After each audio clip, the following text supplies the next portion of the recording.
கதையில் உங்களுடன் இணைவது நான் குமுதா மகேஷ். அமுதன் ஆஃபீஸுக்கு கிளம்பி கொண்டிருந்தான். உணவு மேஜையின் மீது சூடான இட்லியும் சட்னி சாம்பாரும் தயாராக இருந்தது.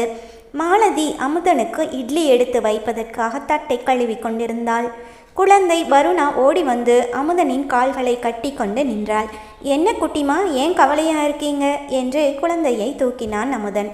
குழந்தை எதுவும் பேசாமல் அமுதனின் கழுத்தை இறுக கட்டி கொண்டது. ஓ, குட்டிமாவோட அப்பா விளையாடணுமா? அப்பா ஆஃபீஸுக்கு போயிட்டு வந்ததும் சாயங்காலம் அப்பாவும் குட்டிமாவும் விளையாடலாம், சரியா என்றான். அப்பா, ஆஃபீஸ் வேண்டாம் என்று அந்த 2 வயது குழந்தை தன் மழலை மொழியில் கூறியது. ஏண்டா, அப்பா ஆஃபீஸ் போகலைன்னா பாப்பாக்கு பொம்மை வாங்க முடியாது, குட்டி நாய்க்குட்டி வாங்க முடியாது, அதனால் பாப்பா வீட்டில் சமத்தா இருப்பீங்களா? அப்பா ஆஃபீஸுக்கு போயிட்டு சீக்கிரமாக வந்துடுவேனாம் என்று குழந்தையை சமாதானப்படுத்தி கொண்டிருந்தான் அமுதன். அப்போது சமையல் அறையிலிருந்து வந்த மாலதி, அமுதன், பாப்பாக்கு என்கிட்ட பாப்பாவை கொடுங்க, நான் பார்த்துக்கிறேன், இட்லி ஆறிடும், நீங்கள் போய் சாப்பிடுங்க என்றாள். குழந்தை அப்பாவை விட்டு வர மறுத்தது. வலுக்கட்டாயமாக குழந்தையை தூக்கி கொண்டாள் மாலதி. மாலதி, குட்டி பாப்பாக்கு பசிக்குதுன்னு நினைக்கிறேன், இதோ அவளுக்கு இட்லி ரெடியாக இருக்கு, நான் ஊட்டி விடுறேன், நீங்கள் சாப்பிடுங்க என்றாள். காலை உணவை அமுதன் சாப்பிட்டு கொண்டிருக்க குழந்தைக்கு ஒரு தட்டில் இட்லி சாம்பார் போட்டு எடுத்துக்கொண்டு வெளியே வேடிக்கை காட்டியவாறே சாப்பிட வைக்க முயற்சி செய்து கொண்டிருந்தாள் மாலதி. ஆனால் குழந்தை வாயில் வைக்கும் இட்லியை வெளியே துப்பியது. இதோ நாய் பாரு, காக்கா பாரு, அதோ குருவி பாரு என்று கெஞ்சி கொண்டிருந்தாள் மாலதி. குழந்தை அப்பா வேணும் என்று சாப்பிடாமல் அடம் பிடித்தது. பாப்பா சமத்தா சாப்பிடணும் என்று குழந்தையிடம் சொல்லிவிட்டு ஆஃபீஸுக்கு கிளம்பி சென்றான் அமுதன். அமுதனின் பைக் அந்த வீதியை கடந்துவிட்டது என்று ஊர்ஜிதம் செய்த மாலதி வெளியில் சென்று எட்டி பார்த்து அதை உறுதிப்படுத்தி கொண்டு குழந்தையை மொட்டை மாடிக்கு தூக்கிச் சென்றாள். அடம் பிடித்து கொண்டிருந்த குழந்தையின் கன்னத்தில் பலார் என்று ஒரு அறை வைத்தாள். குட்டிச்சாத்தா, இதை சாப்பிட வைக்கிறதுக்குள்ள பெரும் பாடு, ஆடுறாராமான்னு குரங்கு மாதிரி இதுகிட்ட ஆட வேண்டியிருக்கு என்று திட்டிக் கொண்டிருந்த போது, ஏய் மாலதி, என்னடி சத்தம் அங்கே, குழந்தை ஏன் அலறா என்று கேட்டுக்கொண்டே பத்மாவதி பாட்டி மூச்சு வாங்கி கொண்டு மாடிப்படிகளில் ஏற முடியாமல் கஷ்டப்படியாக நின்று ஏறி மாடிக்கு வந்தாள். இந்த சனியனை சாப்பிட வைக்கிறதுக்குள்ளே என் உயிரே போகுது, எல்லாம் உன்னால் வந்தது. அமுதனை கல்யாணம் பண்ணிக்கணும்னா அவருக்கு பிடிச்ச மாதிரி நடந்துக்கணும்னு சொன்னேன், அதுக்கு அவரோட குழந்தைய பெத்த அம்மா மாதிரி பார்த்துக்கணும், அதுக்கு சாப்பிட வைக்கணும், குளிக்க வைக்கணும், தூக்கி கொஞ்சணும்னு சொன்னேன். ஆனால் இது என்கிட்ட ஒட்டவே மாட்டேங்குது, என்னை பார்த்தாவே அழுது அடம் பண்ணுது. இனிமே என்னால் பொறுமையாக இருக்க முடியாது பாட்டி, நானே அமுதங்கிட்ட போய் என்னை கல்யாணம் பண்ணிக்கோங்க, இன்னும் எத்தனை நாள் இப்படி தனியாகவே கிடந்து கஷ்டப்பட போறீங்கன்னு கேட்க போகிறேன் என்றாள் மாலதி. அமுதனுக்கும் சித்ராவுக்கும் திருமணம் முடிந்து 4 வருடங்கள் கழித்து பிறந்தவள்தான் வருணா. பிரசவத்தின் போது சித்ரா இறந்துவிட கை குழந்தையான வருணாவை அமுதனின் அம்மாதான் வளர்த்தினார். அமுதனும் சித்ராவும் ஒரே ஊர்க்காரர்கள்தான். பெற்றோர்கள் பார்த்து நிச்சயம் செய்த திருமணம். ஆரம்பத்தில் சித்ராவின் மேல் பெரிதாக பிடிப்பு இல்லாமல் தான் இருந்தான் அமுதன். போக போக அவளுடைய அன்பிலும் அக்கறையிலும் உருகி போன அவன் அவளை மனதார நேசிக்க ஆரம்பித்தான். புருஷன் பொண்டாட்டின்னு இருந்தா இப்படி அமுதன் சித்ரா மாதிரி இருக்கணும் என்று ஊரை மெச்சும் அளவுக்கு இருந்தது அவர்களின் அந்யோன்யம். திருமணம் முடிந்து அடுத்த வருடத்திலிருந்தே ஒன்றும் விசேஷம் இல்லையா என்று உறவினர்கள் கேட்க ஆரம்பிக்க சதா காலமும் வீட்டில் பூஜை புனஸ்காரம் என்று இருக்கும் சித்ரா கோயிலாக சென்று வேண்டினார். ஏன் சித்ரா இவ்வளோ டென்ஷன் எடுத்துக்கிற, நமக்கு கல்யாணம் ஆகி என்ன 7-8 வருஷமாக ஆயிடுச்சு, 3 வருஷம்தானே ஆகுது, அதுக்குள்ளே குழந்தை இல்லையேன்னு நீ இவ்வளவு டென்ஷன் ஆக வேண்டிய தேவையே இல்லை. இல்லைங்க, ஊரில் எல்லாரும் கேட்க ஆரம்பிச்சிட்டாங்க, உங்கள் அம்மாவும் என்கிட்ட போன வாரம் நேரடியாகவே கேட்டுட்டாங்க, உனக்கு பிறகு கல்யாணம் ஆன பொண்ணுங்களெல்லாம் வாயு வயிறுமாக இருக்காங்க, இன்னும் எத்தனை நாள் யோசிச்சுக்கிட்டே இருப்பீங்க, ஏம்மா நீங்கள் 2 பேரும் இப்போதைக்கு குழந்தை வேண்டான்னு ஏதாச்சும் முடிவு பண்ணி இருக்கீங்களா? இல்லை அத்தை, அப்படியெல்லாம் ஒன்றும் இல்லை, பின்ன சீக்கிரமாகவே நீயும் அமுதனும் போய் ஒரு டாக்டரை பாருங்க, ஊர்க்காரங்க உன்கிட்ட கேட்குற மாதிரியே என்னையும் கேட்குறாங்க, எனக்கு என்ன பதில் சொல்கிறதுன்னே தெரியலன்னு சொன்னாங்க. அம்மா அப்படியா சொன்னாங்க என்று சற்று நேரம் யோசித்த அமுதன், சரி சித்ரா, நான் பார்க்குறேன், கூடிய சீக்கிரமே ஒரு நல்ல டாக்டராக போய் பார்க்கலாம்.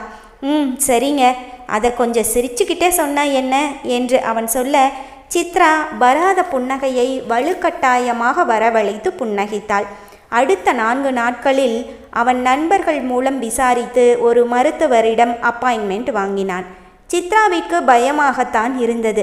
எங்கே டாக்டர் குறை அவளிடம்தான் இருக்கிறது, குழந்தை பிறக்காது என்று கூறிவிடுவாரோ என்று மருத்துவரை பார்த்து கன்சல்டேஷன் முடிந்த பிறகு அவர் சில மருத்துவ டெஸ்ட்டுகளை எடுக்கச் சொன்னார். அவர் எழுதி கொடுத்த டெஸ்ட்டுகளை இருவரும் முடித்துவிட்டு ரிப்போர்ட்டை காட்டுவதற்காக காத்து கொண்டிருந்தார்கள். சித்ராவின் முகமோ சுரத்தே இல்லாமல் இருந்தது. பயப்படாத சித்ரா, அதெல்லாம் ஒரு பிரச்சனையும் இருக்காது. இல்லைங்க, எனக்கு ஏதாவது பிரச்சனை இருக்குதுன்னு டாக்டர் சொல்லிட்டாங்கன்னா, குழந்தை பிறக்காதுன்னு டாக்டர் சொல்லிட்டா, நீங்கள் வேற ஒரு பொண்ணை பார்த்து கல்யாணம் பண்ணிக்கோங்க, நான் உங்கள் வாழ்க்கையில் இருந்தே விலகி போயிடுறேன் என்று அவள் கூறி முடிப்பதற்குள் அவள் கண்களில் கண்ணீர் குளமாகி நின்றது. ஏய் லூசாடி நீ, இது ஒரு சின்ன பிரச்சனை, அதுக்கு போய் பிரிஞ்சு போகிறத பற்றியெல்லாம் பேசுகிற. சரி, நான் வேற கல்யாணம் பண்ணிக்கிறேன், ஆனால் பிரச்சனை எனக்கு இருக்குன்னு டாக்டர் சொல்லிட்டா, நானே உனக்கு ஒரு நல்ல பையனாக பார்த்து கல்யாணம் பண்ணி வச்சுட்டு உன் வாழ்க்கையிலிருந்து நான் விலகி போயிடுறேன். என்ன டீல், ஓகேவா என்று அவன் கண்ணடிக்க, நான் கேட்டால் பதிலுக்கு நீங்களும் கேட்பீங்களா என்று அவன் தோள்களில் சாய்ந்து கொண்டாள்.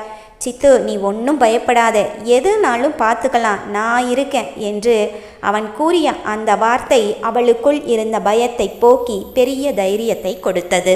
அந்த பெண் மருத்துவரின் முன் அமுதனும் சித்ராவும் அமைதியாக உட்கார்ந்திருந்தார்கள். மருத்துவர் இருவரின் ரிப்போர்ட்டுகளையும் உன்னிப்பாக கவனித்து கொண்டிருந்தார். நீங்கள் 2 பேருமே குழந்தை பெற்றுக்களை எலிஜிபிளாக தான் இருக்கீங்க, நோ இஷ்யூஸ், உங்கள் 2 பேருடைய ரிப்போர்ட்டுமே நார்மல் என்றார். பாடி இருந்த இருவர் முகத்திலும் மலர்ச்சி. சித்ராவுக்கு தைராய்டு இருப்பதாகவும் கருத்தரிக்க லேட் ஆகலாம், அதனால் டேப்லெட் எழுதி தரேன், சரியாயிடும் என்றார். மகிழ்ச்சியோடு மருத்துவருக்கு நன்றி சொல்லி இருவரும் கிளம்பினார்கள். எங்க போகும்போது கோயிலுக்கு போயிட்டு போகலாம் என்றாள் சித்ரா. சரி என்றான் அவன். அடுத்த நாளிலிருந்தே மருத்துவர் சொன்ன மாத்திரைகளை எடுத்துக்கொண்டாள் சித்ரா. ஆனால் அடுத்த 3 மாதங்கள் ஆகியும் அவள் கருத்தரிக்கவில்லை. இருந்த சந்தோஷம் மறைந்து மீண்டும் பயம் வந்து தொற்றிக்கொண்டது. அமுதனோ கூலாக இருந்தான். அதான் டாக்டர் ஒரு பிரச்சனையும் இல்லைன்னு சொல்லிட்டாங்களே, பிறகு எதுக்கு பயம் என்று அவளை சமாதானப்படுத்தினான். அடுத்த 3வது மாதம் சித்ரா கர்ப்பமானாள். வீட்டிலேயே பிரெக்னன்சி கிட் வாங்கி சிறுநீர் பரிசோதனை செய்து பார்த்தாள். கோடுகள் கர்ப்பம் என காட்டியது. உடனே அமுதனும் சித்ராவும் மருத்துவரிடம் சென்றார்கள். அவளை பரிசோதித்த மருத்துவர் அவள் கர்ப்பமாக இருப்பதை உறுதி செய்தார். அவர்களின் மகிழ்ச்சிக்கு அளவே இல்லை. ஊருக்கு ஃபோன் செய்து தன் அம்மா அப்பாவிடம் விஷயத்தை கூறினான் அமுதன். நடக்காதா என்று எதிர்பார்த்து காத்திருந்த அந்த விஷயம் நடந்ததும் அளவில்லா பெருமகிழ்ச்சி எல்லோருக்கும். பாத்தியா, நான் சொன்னேன்ல எல்லாம் சரியாயிரும், கவலைப்படாதேன்னு. நீ தான் பயந்துக்கிட்டே இருந்த, இப்போ என்ன சொல்கிற? எனக்கு வேற ஒரு நல்ல பொண்ணாக பார்த்து கல்யாணம் பண்ணி வச்சுட்டு நீ விலகி போயிடுறியா என்று அமுதன் கிண்டன் செய்ய, அவனை இறுக அணைத்து கொண்டு நான் உங்களை விட்டு எங்கேயும் போக மாட்டேன் என்று அவன் முகமெங்கும் முத்தமழை பொழிந்தாள் சித்ரா சந்தோஷத்தில். தலையில் அழுத்தி கொண்டிருந்த பாரம் ஒன்று இறங்கிய மகிழ்ச்சியில் அவர்கள் வாழ்க்கை சந்தோஷமாகத்தான் போய்கொண்டிருந்தது. சித்ராவிற்கு 6 மாதம் இருக்கும்போது அமுதனுக்கு அவனுடைய வேலை பெங்களூருவிற்கு மாற்றப்பட்டது. என்னங்க இது, இந்த நேரத்தில் வேற ஊருக்கு போக சொல்கிறாங்க, நீங்கள் உங்கள் ஆஃபீஸில் பேசி பார்க்கக்கூடாதா? நான் ஏற்கனவே பேசிட்டேன் சித்ரா, வேற வழி இல்லை, போய் தான் ஆகணும். நான் இந்த இடமாற்றம் வேண்டான்னு சொல்லிட்டா அது என்னோட வேலை உயர்வை பாதிக்கும், அப்புறம் சம்பளமும் உயராது. இப்போவே உனக்கு 6 மாதம் முடிய போகுது, இன்னும் கொஞ்ச நாள் தானே, நீ ஊரில் போய் இரு, நான் அப்பப்போ வந்து நான் உன்னை கவனிச்சுக்கிறேன் என்றான் அமுதன். ஆனால் சித்ரா தானும் பெங்களூருக்கு உடன் வருகிறேன் என்று அடம் பிடித்தாள். வேண்டாம் சித்ரா, நீ நம்ம கிராமத்தில் போய் இருக்கிறது தான் பாதுகாப்பு. அது புது இடம், புது ஊர், புரியாத பாஷை. நான் காலையில் போனால் ராத்திரிக்கு தான் வருவேன். உனக்கு திடீர்னு ஏதாவது உதவி தேவைப்பட்டால் அங்கே ஆளே இருக்க மாட்டாங்க, ரொம்ப கஷ்டமாக போயிடும் என்றான். சித்ரா எவ்வளவு சமாதானப்படுத்த முயன்றும் அமுதன் அவள் பிறந்த வீட்டிலோ அல்லது தன் அம்மாவுடனோ இருப்பதுதான் நல்லது என்று கூறிவிட்டான். குழந்தை பிறந்து 3 மாதத்திற்கு பிறகு நீ குழந்தையோட பெங்களூருக்கு வருவியாம் என்று கூறி சமாதானப்படுத்தினான். அமுதனை பிரிய மனமில்லாமல் பிரிந்தாள் சித்ரா. அமுதன் பெங்களூருவில் வேலையில் சேர்ந்தான். ஒரு நாளைக்கு 2-3 முறையாவது ஃபோன் செய்து சித்ராவிடம் பேசிவிடுவான். அவர்கள் பேசியது குழந்தையை பற்றியதாகத்தான் இருந்தது. குழந்தையானா பெண்ணா, குழந்தைக்கு என்ன பெயர் வைப்பது, குழந்தையை எங்கு பள்ளியில் சேர்ப்பது, என்ன படிக்க வைப்பது, இப்படி ஏகப்பட்ட கனவுகள். நாட்கள் வேகமாக ஓடியது. சித்ராவும் அவளுடைய பிறந்த வீட்டில் சந்தோஷமாகத்தான் இருந்தாள். உடன் அமுதன் இல்லையே என்பது மட்டுமே அவளுக்கு கவலையாக இருந்தது. அவளுக்கு பிரசவத்தில் மருத்துவர் கொடுத்திருக்கும் தேதிக்கு 15 நாட்களுக்கு முன்பாகவே அமுதன் ஊருக்கு வந்து விடுவதாக கூறியிருந்தான். அன்று காலையில்தான் அவன் சித்ராவிடம் பேசியிருந்தான். மதிய உணவு வேளையின் போது சித்ராவின் தந்தையிடமிருந்து ஃபோன் வந்தது. சற்று மனது பதட்டமானது அவனுக்கு. மாப்பிள்ள, என்னன்னு தெரியல, சித்ரா வயிறு வலிக்குதுன்னு ரொம்ப துடிக்கிறான்.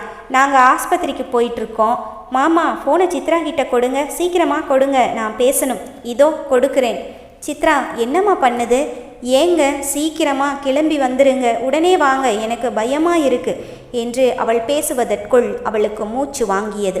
உனக்கு ஒன்றும் ஆகாது, நீ பயப்படாத, நான் உடனே கிளம்பி வர்றேன் என்றான் அமுதன். பேச்சளவில் அவளை சமாதானப்படுத்த அவன் ஒன்றுமில்லை, பயப்படாதே என்று கூறினாலும் அவனுக்குள்ளும் ஏதோ ஒரு இனம் புரியாத பயமும் படபடப்பும் இருக்கத்தான் செய்தது. உடனே சென்று மேனேஜரிடம் விஷயத்தை சொல்லி விடுப்பு வாங்கி கொண்டு ஊருக்கு கிளம்பினாள். அவனது மனம் அலைபாய்ந்து கொண்டிருந்தது. மருத்துவர் சொன்ன தேதிக்கு இன்னும் 18 நாட்கள் இருக்கும்போது அதற்குள் என்னவாயிற்று? போன முறை செக்கப்பிற்கு போன போது கூட எல்லாம் நார்மல் என்று தானே சொன்னாங்க. கடவுளே, என் குடும்பத்தை காப்பாற்று. அம்மாவுக்கு ஃபோன் செய்து பார்த்தான். அம்மா ஏற்கனவே ஆஸ்பத்திரிக்கு கிளம்பியிருந்தாள். அம்மா, கூடவே இருந்து சித்ராவை பார்த்துக்கோங்க என்றான். அவன் குரலில் இருந்த பயத்தை கவனித்த அமுதனின் அம்மா, இதெல்லாம் பிரசவத்தில் நடக்கிறது தான்டா, டாக்டர் என்ன கடவுளா? அவங்க சொன்ன தேதியிலேயே குழந்தை பிறக்கிறதுக்கு தேதி கொஞ்சம் முன்ன பின்ன ஆகும், நீ டென்ஷன் ஆகாமல் பார்த்து வா என்று மகனை சமாதானப்படுத்தினாள் அம்மா. அமுதன் பெங்களூரிலிருந்து சென்னைக்கு வந்தான். ஆஸ்பத்திரியின் ரிசப்ஷனில் இங்கே சித்ரான்னு டெலிவரி பேஷண்ட். ரிசப்ஷனில் இருந்தவர்கள் வழி சொல்ல விரைந்து ஓடினான். அறையின் வெளியில் எல்லோரும் காத்து கொண்டிருக்க சித்ராவின் அப்பா அமுதனின் கைகளை ஆதரவாக பற்றி கொண்டார். ஆப்ரேஷன் பண்ணணுமா, இப்போதான் உள்ளே கூட்டிட்டு போனாங்க. அங்கே எல்லோரும் இடிந்து போயிருக்க அமுதனின் அம்மா தான் எல்லோருக்கும் தைரியம் சொல்லி கொண்டிருந்தாள். பிரசவம் முடிந்தது, குழந்தையும் பிறந்தது. ஆனால் சித்ரா தான் கண் விழிக்கவே இல்லை. யார் வந்து கூப்பிட்டாலும் அது அவள் காதுகளுக்கு கேட்கவே இல்லை. இந்த இழப்பு ஒரு பெரிய பேரிடியாயிருந்தது அமுதனுக்கு. மருத்துவம் எவ்வளவோ வளர்ச்சி பெற்றிருந்தாலும் நேற்று வரை பேசி சிரித்தவள் தனக்கு பிறக்கப் போகும் குழந்தையை பற்றி 1000 கனவுகளை நெஞ்சில் சுமந்தவள் இன்று இல்லை. அமுதன் பைத்தியம் பிடித்தவன் போல இருந்தான். ஒரே மகள் இறந்த சோகத்தில் சித்ராவின் அப்பாவும் அம்மாவும் படுத்த படுக்கையாகிவிட அமுதனின் அம்மா குழந்தையை வளர்க்கும் பொறுப்பை ஏற்றுக்கொண்டாள். தன்னுடனேயே பெங்களூருக்கு வந்து இருக்க வேண்டும் என்ற சித்ராவின் ஆசையை வேண்டாம் என்று கூறியதை நினைத்து அமுதன் வருந்தினான். அமுதா, இன்னும் எத்தனை நாளைக்கு தான் நீ இப்படியே இருப்ப? உன் குழந்தைய நினச்சி பார்த்தியா? தாய் இல்லாத அந்த குழந்தைக்கு இனிமே நீதான் அம்மாவாகவும் அப்பாவாகவும் இருக்கணும். போனவளையே நினச்சி இப்படியே உட்கார்ந்து இருந்தா எப்படி? மனசை தேத்திக்கோ.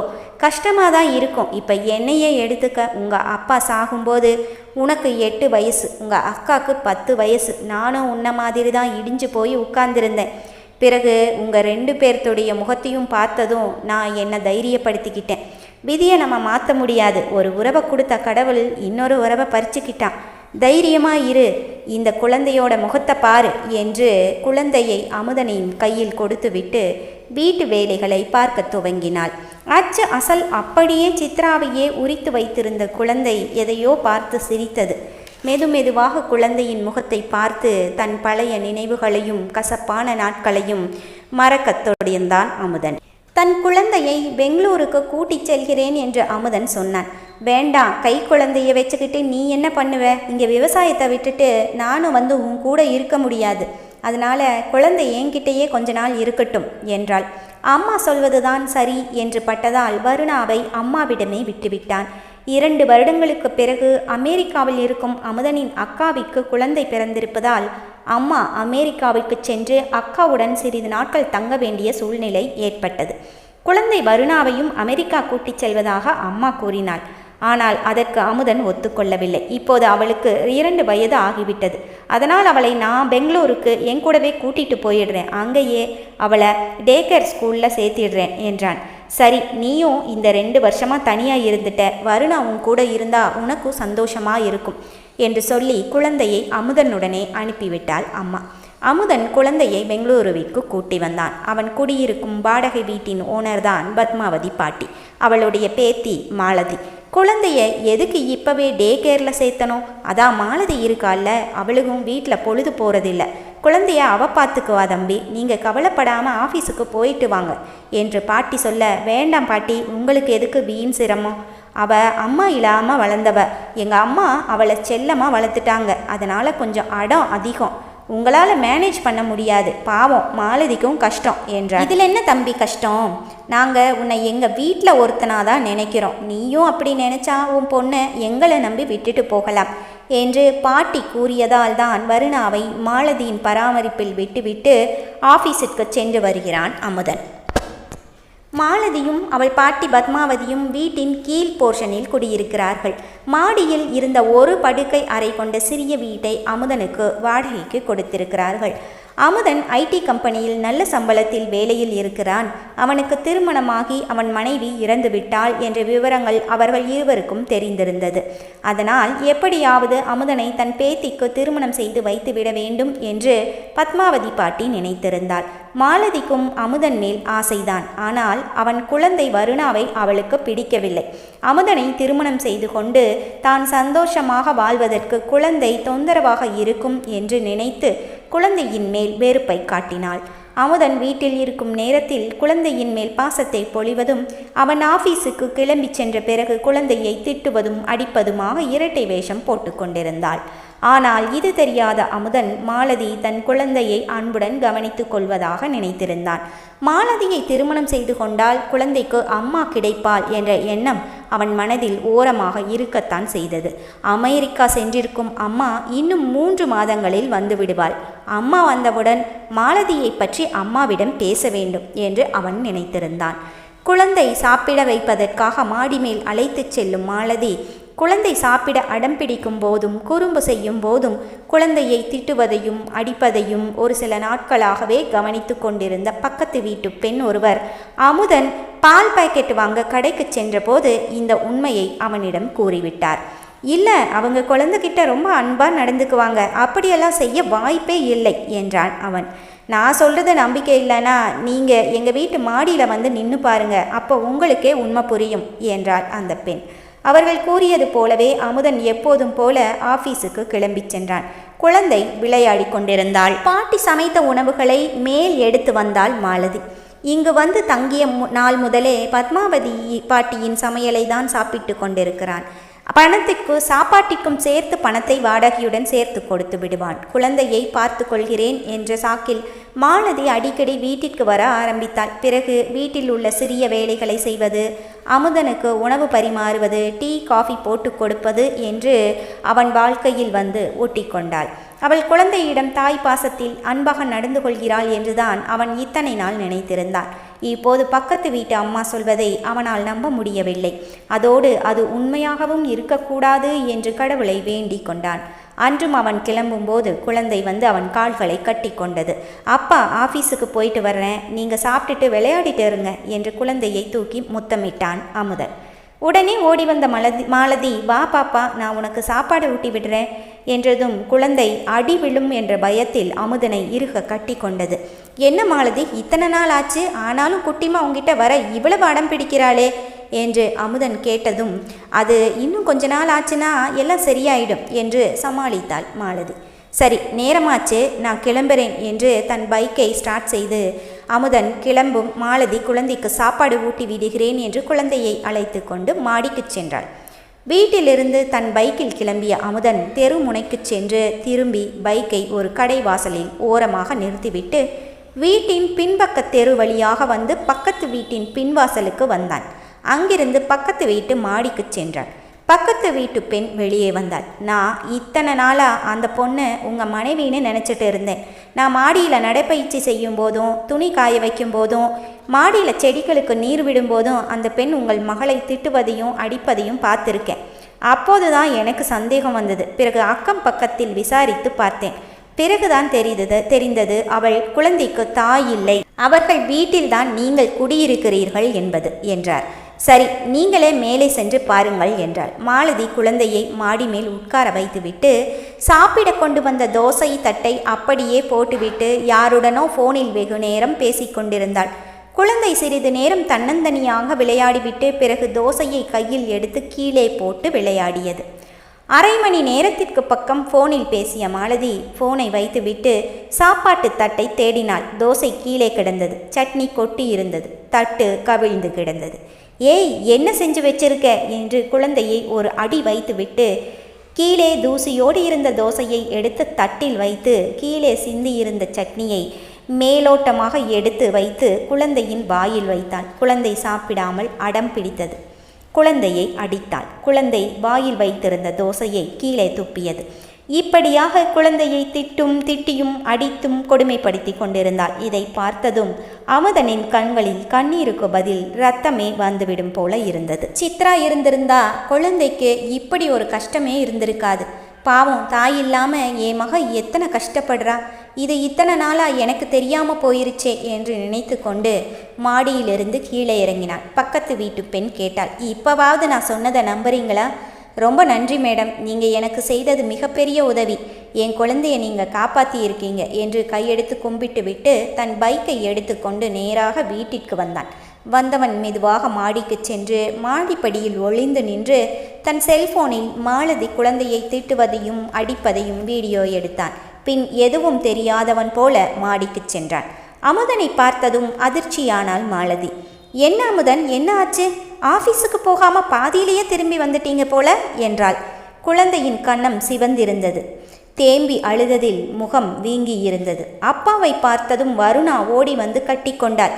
என்ன ஆச்சு? ஏன் குழந்தை அலறா என்றான். அது ஒன்றுமில்ல அமுதன், சாப்பாடு வேண்டான்னு அலறா என்றாள் மாலதி. மாலதி, நீ குழந்தைய கவனிச்சுக்கிற, அதனால எனக்கு மனைவியா இல்லைனாலும் குழந்தைக்கு நீ ஒரு நல்ல அம்மாவாக இருப்ப, அதனால் கூடிய சீக்கிரம் உன்னை கல்யாணம் பண்ணிக்கிறது நல்லதுன்னு நான் நினச்சிருந்தேன் என்றான் அமுதன். அவன் கூறியதை கேட்டதும் மாலதிக்கு சந்தோஷம் தாங்க முடியவில்லை. அவள் கண்கள் அகல விரிந்தது. குழந்தைக்கு அம்மா மட்டுமா அமுதா? உங்களுக்கும் பிடிச்ச மாதிரி நல்ல மனைவியாகவும் இருப்பேன் என்றாள். சி, வாய மூடு, நீ எனக்கு மனைவியாக ஆக முடியாது, என் குழந்தைக்கும் அம்மா ஆக முடியாது, அந்த தகுதி உனக்கு சுத்தமாக இல்லை. இந்த பிஞ்சு குழந்தையை எவ்வளவு கஷ்டப்படுத்துகிற? இன்னும் நீ என்னை கல்யாணம் பண்ணி எனக்கு மனைவியாகவும் ஆயிட்டா என் குழந்தைய நீ எவ்வளவு கஷ்டப்படுத்துவேன்னு நினச்சாவே எனக்கு பயமாக இருக்குது. நல்ல வேலையா என் சித்ரா தான் கடவுளாக இருந்து அவள் குழந்தைக்கு ஒரு கஷ்டம் வருதுன்னு தெரிஞ்சதும் அந்த பக்கத்து வீட்டுக்காரங்க ரூபத்தில் வந்து எங்கள் 2 பேரையும் காப்பாற்றி இருக்கா என்று அவன் பேசும்போது கோபத்தில் அவன் கண்களில் அனல் தெரித்தது. என்ன அமுதன், என்ன ஆச்சு? எதுக்கு இப்படி கோபப்படுறீங்க? எனக்கு எதுவுமே புரியலையே என்றாள் மாலதி. அதற்குள் சத்தம் கேட்டு மாலதியின் பாட்டியும் மாடிக்கு வந்துவிட, உனக்கு நிஜமா எதுவுமே புரியலையா, இல்லை புரியாத மாதிரி நடிக்கிறியா? இந்த வீடியோவை பாரு, அப்புறம் உனக்கு எல்லாமே புரியும் என்று மாலதி குழந்தையை திட்டுவதையும் அடிப்பதையும் வீடியோவில் காட்டினான். திருடனுக்கு தேள் கொட்டிய கதைதான் மாலதிக்கும். அவளுக்கு பேசுவதற்கு எதுவுமே இல்லை. கையும் களவுமாக மாட்டிக்கொண்டாள். அவளுடைய பாட்டிதான் அமுதனின் கைகளை பிடித்து கொண்டு, தம்பி, தயவு செஞ்சு என் பேத்தியை மன்னிச்சு ஏற்றுக்கோங்க என்றாள். போதும் போதும், ஆளை விடுங்க என்று ஆஃபீஸில் நடந்ததை கூறிவிட்டு சென்னைக்கே மாற்றல் வாங்கி கொண்டு குழந்தையை கூட்டிக் கொண்டு வந்து விட்டான். அவனுக்கு அதற்கு மேல் குழந்தையை வேறு யாரிடமும் விடுவதற்கு மனது இல்லை. ஊருக்கு வந்ததும் குழந்தையை ஒரு நல்ல டேகேர் பள்ளியில் சேர்த்து விடுவது என்று முடிவு செய்தான். அதற்குள் குழந்தைக்கு காய்ச்சலும் அம்மை வேறு போட்டுவிட்டது. மருத்துவரிடம் அழைத்துச் சென்றான். பக்கத்து வீட்டு அம்புஜம் பாட்டியும் அறிவுரைப்படி குழந்தையை காட்டன் துணியில் படுக்க வைத்தான். அம்மாவுக்கு ஃபோன் செய்தான். அம்மா அடுத்த 15 நாட்களில் சென்னைக்கு வந்து விடுவதாக கூறினாள். 1 மாதம் ஆஃபீஸுக்கு லீவு போட்டுவிட்டு குழந்தையை கவனித்து கொண்டான். அடுத்த 10 நாட்களில் குழந்தை உடல் தேறிவிட்டாள். அதற்குள் அமுதனின் அம்மாவும் வந்துவிட குழந்தைக்கு காய்கறிகள், கீரை, பால், பழம் என்று அசத்தான ஆகாரம், வீட்டு சாப்பாடு குழந்தையை இன்னும் ஆரோக்கியமாகவும் புத்துணர்ச்சியாகவும் மாற்றியது. எல்லா குழந்தைகளும் அம்மாவோட அரவணைப்பில் சந்தோஷமாக இருக்காங்க. ஆனால் எனக்கும் என் குழந்தைக்கும் அந்த கடவுள் இப்படி ஒரு கஷ்டத்தை ஏமா கொடுத்தாரு என்று கண் கலங்கினான் அமுதன். அடுத்த 1 மாதத்தில் குழந்தையை பக்கத்தில் இருந்த மழலையர் பள்ளி ஒன்றில் சேர்க்கலாம் என்று அமுதன் முடிவு செய்தான். அம்மா, வருணாக்கு இப்போ 2.5 வயசு ஆயிடுச்சு. அதனால் அவள் வெளியில் போய் மற்ற பசங்களோடு சேர்ந்து விளையாடினானா சந்தோஷமாக இருப்பா என்றான் அமுதன். அக்கம் பக்கத்தில் விசாரித்து விட்டு பக்கத்தில் உள்ள ஒரு மழலையர் பள்ளி நன்றாக இருக்கிறது என்று அங்கு வருணாவை சேர்க்கலாம் என்று முடிவு செய்தார்கள். அமுதன் அம்மாவிடமே ஸ்கூல் ஃபீஸை கொடுத்து பள்ளியில் சேர்த்து விடும்படி கூறிவிட்டு ஆஃபீஸுக்கு சென்றுவிட வருணாவை அமுதனின் அம்மாவே கூட்டிச் சென்று பள்ளியில் சேர்த்துவிட்டு முதல் நாள் என்பதால் அங்கேயே வெளியில் உட்கார்ந்திருந்தாள். பள்ளி மதியம் 12 மணிக்கு முடிந்தது. வருணா மான் போல துள்ளி குதித்து ஓடி வந்தாள். அவள் பாட்டியிடம் டீச்சரை பற்றியும் அங்கு இருக்கும் மற்ற குழந்தைகளை பற்றியும் மகிழ்ச்சியாக கூறினாள். அப்போது வெளியில் வந்த அந்த பள்ளியின் நிர்வாகி அபிராமி. அவரே பிள்ளைகளுக்கு ஆசிரியராகவும் இருக்கிறார். உங்கள் பேத்தி ரொம்ப சமத்து. இன்னைக்கு பாட்டு, டான்ஸு, ரைம்ஸுன்னு வந்த முதல் நாள்லேயே எல்லார் மனசிலும் அவள் இடம் பிடிச்சிட்டா என்றார். மாலை அமுதன் வீட்டிற்கு வந்ததும் அமுதனின் அம்மா வருணாவின் பள்ளியை பற்றியும் ஆசிரியரை பற்றியும் அவனிடம் கூறினார். வருணா குட்டி, இங்கே வா, ஸ்கூலில் டீச்சர் உன்னை அடித்தாங்களா என்று கேட்டான் அமுதன். அவன் அப்படி கேட்டதற்கான அர்த்தம் என்ன என்பது அமுதனின் அம்மாவிற்கு புரிந்தது. மாலதி நல்லவள் வேஷம் போட்டு குழந்தையை கொடுமைப்படுத்தியதை அவன் இன்னும் மறக்கவில்லை என்பது தெரிந்தது. இல்லை, அடிக்கலை, அவங்க டீச்சர் இல்லை, அபிமான்னு சொல்லணும், எங்கே சொல்லுங்க என்று குழந்தை தன் மழலையில் கேட்க அமுதன் அபிமா என்றான். வெரி குட் பாய் என்றது குழந்தை. அவள் சந்தோஷமாக இருப்பதை பார்த்து அமுதனுக்கு அந்த பள்ளிக்கூடம் சரி எனப்பட்டது மனதிற்கு. டீச்சர் பேர் அபி, ஆனால் அந்த பிளே ஹோமில் இருக்கிற பசங்க எல்லாரும் அந்த பொண்ணை அபிமான்னு கூப்பிடுறாங்க என்றார் அம்மா. ஓ, பசங்களை தன்னை அம்மான்னு கூப்பிட சொல்லும் ஒரு டீச்சரா? ஆச்சரியமாக இருந்தது அவனுக்கு. ஆச்சரியமாக இருக்கேம்மா. ஆமாம்ப்பா, அந்த பொண்ணை பார்த்தா ரொம்ப நல்ல பொண்ணாக தெரியுது. நீ இன்னும் பாப்பாவோட பிளே ஹோமை பார்க்கவே இல்லையே, ஒரு நாள் போய் பாரு என்றார் அம்மா. சரிம்மா என்றான் அமுதன். புத்தகத்தை வைத்து எழுதுவதும் கலர் பென்சில்களை வைத்து கிறுக்குவதுமாக இருக்கும் தன் மகளை பார்த்து மகிழ்ந்து போனான் அவன். பள்ளிக்கூடம் போக ஆரம்பித்ததும் வருணா மிகவும் மாறிவிட்டாள். விடுமுறை நாட்களில் கூட அபிமாவை பார்க்கணும் என்று சொல்லி அடம் பிடிக்க ஆரம்பித்து விட்டாள். என்ன ஆச்சரியம், யாரிடமும் ஒட்டாத குழந்தை டீச்சரிடம் இப்படி ஒட்டி கொண்டு விட்டதே. அபிமா ஊருக்கு போயிட்டாங்க, நாளைக்கு போய் பார்க்கலாம் என்று குழந்தையை சமாதானப்படுத்தியவனுக்கு யார் அந்த அபிமா, போய் பார்க்க வேண்டும் என்று எண்ணினான். அடுத்த நாள், அம்மா இன்னைக்கு எனக்கு ஒர்க் ஃப்ரம் ஹோம் தான், நானே போய் வருணாவை ஸ்கூலில் விட்டுட்டு வரேன், அதோட அவள் வகுப்பில் எப்படி இருக்கான்னு அவங்க டீச்சர்கிட்ட கேட்டுட்டு வரேன் என்றான் அமுதன். குழந்தையை ஆயா வந்து உள்ளே அழைத்து செல்ல டீச்சரை பார்க்கணும் என்றான். இங்கே உட்காருங்க, நான் போய் சொல்கிறேன் என்றார் ஆயா. நாற்காலியில் உட்கார்ந்து கொண்டு அங்கிருந்த நாளிதழை தலையை குனிந்து பார்த்து கொண்டிருந்தான் அமுதன். உள்ளே இருந்து வந்த அபிராமி, ஹலோ சார், வணக்கம், நீங்கள் தான் வருணாவுடைய அப்பாவா என்ற குரலை கேட்டதும் தலையை உயர்த்தினான் அமுதன். அமுதனை பார்த்ததும் விழிகளை அகல விரித்து முகத்தில் அதிர்ச்சியை காட்டினாள் அபிராமி. அமுதனின் முகத்திலும் நம்ப முடியாத அதிர்ச்சி. அபிராமி, நீதா என் பொண்ணுடைய டீச்சரா என்று உணர்ச்சி பொங்க கேட்டான் அமுதன். ஆமாம் என்று தலையாட்டினாள் அபிராமி. எப்படி இருக்க அபிராமி? இருக்கேன். நீங்கள் எப்படி இருக்கீங்க? கல்யாணம் ஆயிருச்சா? எத்தனை பசங்க என்றாள் அவள். அவன் கல்யாணம் ஆகிவிட்டது ஆமாம் என்று தலையசைத்தான். ஒரு பெண் குழந்தை, வருணா என்றான். வருணா கிளாஸில் நல்லா அட்டென்டிவாக இருக்கா, நல்லாவும் படிக்கிறா என்றாள். அது சரி, நீங்கள் எதுக்கு என்னை பார்க்க வந்தீங்க? அது என்ன பேச வந்தோம் என்பதே அபிராமியை திடீரென்று இத்தனை வருடங்களுக்கு பிறகு சந்தித்த அதிர்ச்சியில் மறந்தே போய்விட்டது அவனுக்கு. ஒன்றுமில்லை, சும்மாதான் என்று சொல்லிவிட்டு அங்கிருந்து கிளம்பினான். அமுதனின் நினைவலைகள் அவனுடைய கல்லூரி பருவத்திற்கு பறந்தது. அமுதனும் அபிராமியும் முதலில் நண்பர்களாக சந்தித்து பிறகு காதலர்கள் ஆனார்கள். ஓருயிர் ஈருடல் என்ற அளவுக்கு ஆத்மார்த்தமான காதல். அமுதனின் அம்மாவும் காதலுக்கு விரோதி இல்லை. அதே போல அபிராமியின் அப்பாவும் அவளுடைய வாழ்க்கை துணையை தேர்ந்தெடுப்பதற்கு அவளுக்கு முழு சுதந்திரத்தை கொடுத்திருந்தார். அவர்கள் காதல் எதிர்ப்பே இல்லாத காதலாகத்தான் இருந்தது. இன்ஜினியரிங் படிப்பு முடித்து இருவரும் ஒரு நல்ல வேலையில் சேர்ந்து 2 வருடங்கள் கழித்து திருமணம் செய்து கொள்வதாக முடிவு செய்திருந்தார்கள். அபிராமி அமுதனின் அம்மாவை பார்த்ததில்லை. ஆனால் அமுதன் அபிராமியின் வீட்டிற்கு அடிக்கடி சென்று வந்தான். அவளுடைய அப்பாவிற்கு அவனை நன்றாக தெரிந்திருந்தது. கல்லூரி படிப்பு முடிந்து இருவரும் பிளேஸ்மெண்ட்டில் நல்ல வேலையும் கிடைத்தது. இப்போதே திருமணம் செய்து கொள்ளலாம் என்று அமுதன் கேட்டதற்கு அபிராமி, அப்பாவுக்கு கடன் இருக்கிறது, இன்னும் 2 வருடத்தில் அதை அடைத்துவிட்டுத்தான் திருமணம் என்று கூறிவிட்டாள். சந்தோஷமாக இருந்த அவர்கள் உறவு திடீரென்று ஒரு நாள் காணாமல் போனது. தன் சொந்த ஊர் திருவிழாவுக்கு சென்று வருவதாக சொல்லிச் சென்ற அபிராமியும் அவளுடைய தந்தையும் திரும்பி வரவே இல்லை. 1 வாரத்திற்கு பிறகு அவனுக்கு தபாலில் ஒரு கடிதம் வந்தது. அதில் சூழ்நிலை காரணமாக நான் வேறு ஒருவரை திருமணம் செய்து கொண்டேன், என்னை மறந்துவிட்டு நீங்களும் வேறு ஒரு பெண்ணை திருமணம் செய்து கொண்டு சந்தோஷமாக வாழவும் என்று இருந்தது.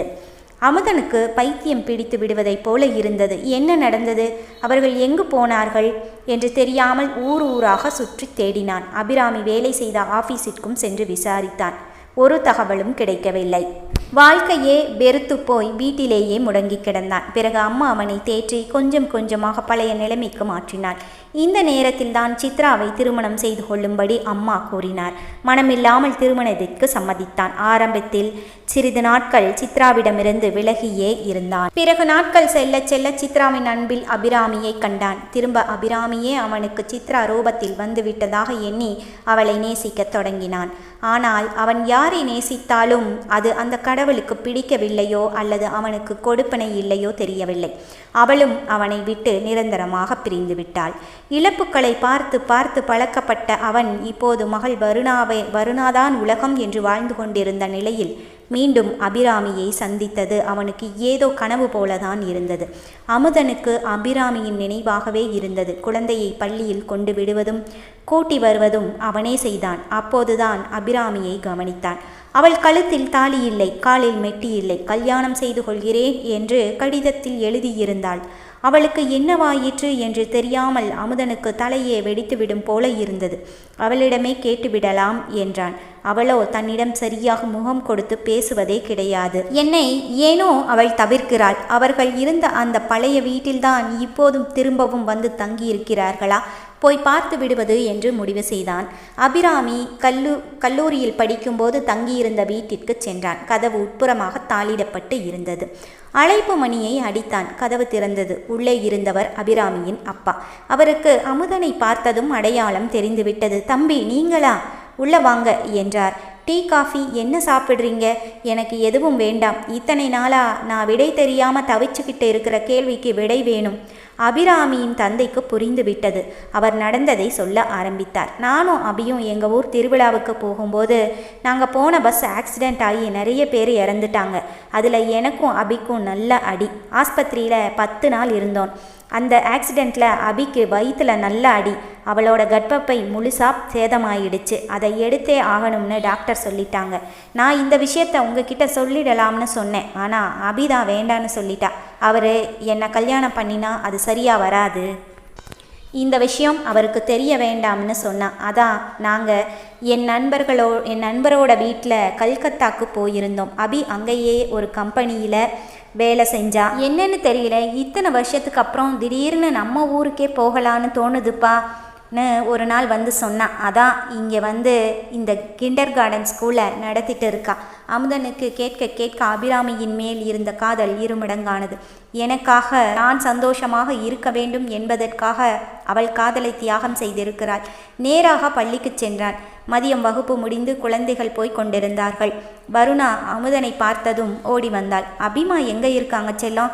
குழந்தை உள்ளே வகுப்பறையை கை காட்டியது. சரி, நீ இங்கே இந்த குதிரையில் ஆடிட்டு, நான் 2 நிமிஷம் அபிமா கிட்ட பேசிட்டு வந்துடுறேன் என்று குழந்தையை ஆடும் பொம்மை குதிரை மேல் உட்கார வைத்துவிட்டு உள்ளே சென்றான். அபி என்றான். ஓ, நீங்களா? வருணா வெளியே தான் இருக்கா. நீங்கள் அவளை பார்க்கலையா? நான் உன்னை பார்க்க தான் வந்தேன். இப்போ தான் வீட்டுக்கு போய் உங்கள் அப்பாவை பார்த்துட்டு வர்றேன். அவர் எல்லாத்தையும் என்கிட்ட சொல்லிட்டாரு.